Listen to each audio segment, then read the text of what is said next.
Let's talk about experimentation.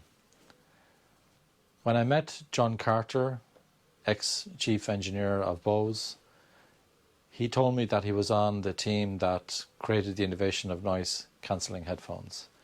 And when they were looking for whatever they were looking for, they were actually not looking for noise cancellation, they were looking for higher fidelity sound. And I found that really interesting because I've noticed over history that a lot of innovation happens almost by accident. And if we create the space for innovation to occur, we can often be surprised by what we come across.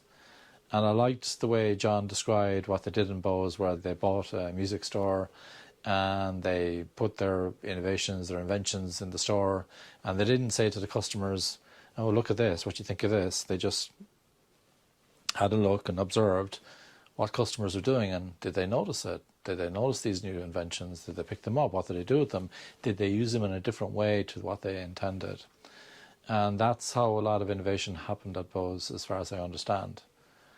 And I think that's a really good illustration. We often think we understand how value can be delivered, but we're usually lacking the evidence that's the case.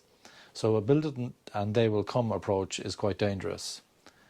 There's a lovely prioritization canvas by Jeff Gottel, also popularized by Joshua Seiden, the two authors of the Lean UX book.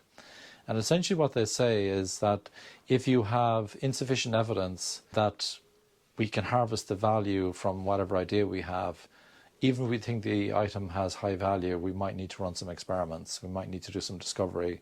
We might need to interview some customers and some end users. If you have a lot of evidence that you're on the right track, then maybe you should just build it. Just be careful what you consider evidence to be. Evidence does not mean opinions. If people inside the building have opinions that something is highly valuable, that does not mean that it's valuable.